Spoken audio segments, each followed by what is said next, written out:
And welcome back. We're coming to you live from Arlington at the headquarters of Saga Port Alliance. And we're here with actually one of the customers of Saga, Mr. John Antignane. And very interesting man. Are you a longtime resident of Arlington? About 8 years now. So Lived in Cordova before.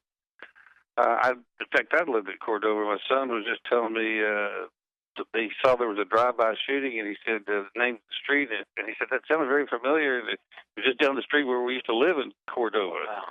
And I said, well, it's a good thing we got out when we did. But Arlington is a nice, quiet community. It's a great place to live, one of the fastest-growing areas in Shelby County. And you have a small business owner. Right.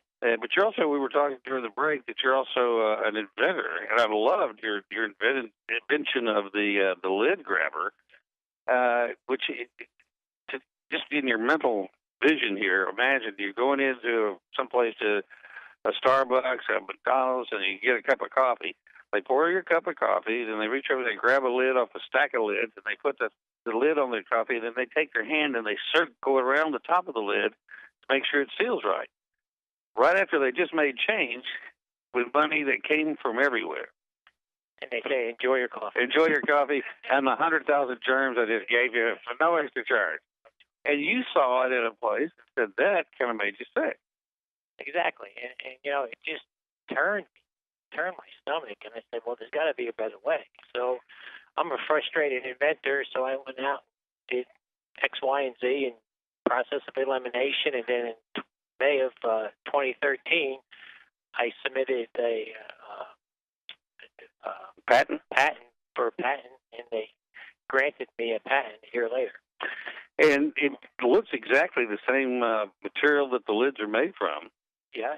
And you just put it right down over the top of the lid, you lift it up, and then you put it over the top of the cup, and you push it down on it, and nobody's touched your lid except the machine that made it. Right after I got my patent, Jim Van Bergen with Einstein Bagels on 64 and on Popular Sure. Made it part of their program. And he made me put it in self-service. And I said, well, it's not going to work in self-service because you can't train everybody that comes in. And in 4 years, we only lost 4 lid grabbers. So they get it. They get it. People didn't have a hard sit there and go, what's that? They look at it and they know immediately what it is. Exactly. They love it. Did you have any kind of a diagram or something? This is a lid grabber? I did. It's still up there, matter of fact. If you go there, you'll see it. It's sitting there. The most frustrating part about being an inventor or an entrepreneur, which I think you're as much an entrepreneur as an inventor, is getting somebody to take a look at your product and to believe that it actually works. The first thing people tell you, I'm sure, because I've had it happen before with ideas I've had, that'll never work. Exactly, but then when I showed them how it works and then how they get turned off by the process of the lid when people touch it, they say, hey, we need those. But it's a matter of getting to the right person. Mm-hmm. And Crave here in Arlington has been using it since they opened.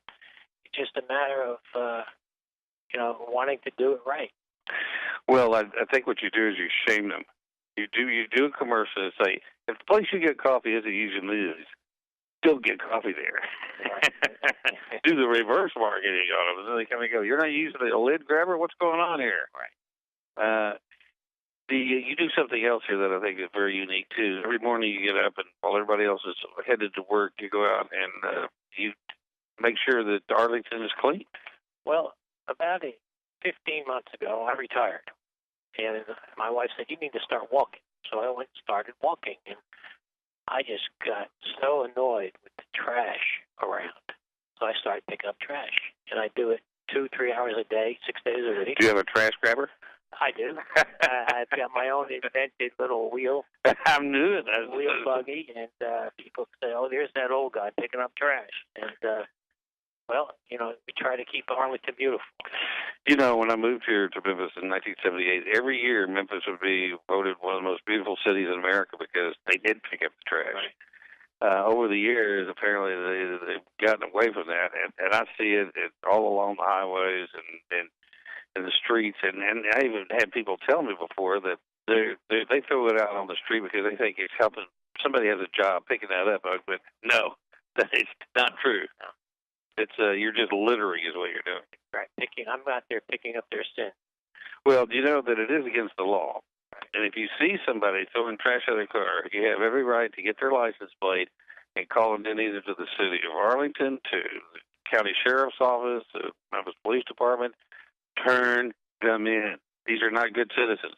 Well, there's a sign that says $3,000 fine. Mm-hmm. So if you just pick up a can and get the fingerprints over, that's $3,000. Yeah. I say we go out tonight. Doodle and I we're gonna round up some criminals. We'll get those big ball and chains and put on their legs and make them go out and pick up trash. Well, I think that's a great example. But do people stop and ask you to say anything to you about it? Well, yes, they want to know what unusual have I picked up. Yeah. Well, I picked up wheelchairs. Really? Money, lottery tickets. I do the second chance. So who knows? I want to do a second chance deal. Yeah. And mostly a lot of cigarette butts. That's another very annoying thing because those little cotton fiber filters don't go away. Right. I mean, the tobacco and the paper is gone relatively quick, but there are millions of cigarette butts out there. But you'd be amazed at beer cans and liquor bottles out there. Which I think is interesting because people think if they don't find a liquor or a bottle or a can in their car, they're not going to know they're drinking. Exactly. Let me tell you something. Our people are pretty sophisticated. They can tell. So don't make things worse by throwing your whiskey bottles and your beer cans out on the street. And I guess there really is there's if you just look around the world, and that's what really an entrepreneur is. You're looking at the world and you're seeing what's not being done. Exactly. And what you saw, people aren't picking up trash. People are getting their grimy mitts on the lids of coffee containers, and I guess that's look at all the things that would have never happened had there not been people like you. And I've lost 90 pounds doing it. Really? Yes. Just getting up and walking every day. Last 15 months. And who's the real winner here? The city of Arlington and John. So, well, congratulations to you. If you were to tell somebody else out there. If they just pick out a street that they live on and every day get up and go for a walk, pick up trash. We're going to start a program with the kids. We're going to teach the kids how to pick up trash. So we're going to do that once a month through a little studio on the square. Well, good. And are you marketing your little wheeled cart that you? Not yet, no. But you could be. I'd like to say one thing about H-Saga. Sure. When they produced my lid grabber, I went on TV and gave my introduction to the lid grabber, and the girl at the studio said, there's a guy out there in Arlington doing the same thing as you. I said, what do you mean? Yeah, Bob Wilson's done with the H-Saga doing the same thing as you. So she gave me his contact. I walked in and had a discussion with him. He said, oh, no, we're not doing anything like that. We're doing something for another customer for cups. But he was able to save me a ton of money on manufacturing. And he knows people in China. Oh, incredidive. And he just he takes ownership in whatever you do. So I recommend anyone who has a new idea, come see Bob. Well, and I've had him on my show before, and what I love about what he does is he's also an entrepreneur. Because if somebody comes to him with the problems, like, how can I get this into this country without it costing so much? Exactly. And he figures out a way of doing it, and it's all legal. Oh. And it's just, he thinks outside the box. Oh, exactly. And I think that's one of the really fascinating things about him. Well, his company is certainly a blessing for Arlington. Well, it's growing, and he's growing, and so it's a win-win for everybody. Exactly. Well, John, it was a pleasure meeting you. And I hope business keeps picking up. I appreciate that. Thank you. All right, brother. We're coming to you live from Arlington, and we'll be back with more interesting folks who live out here and call this place home. Stay with us.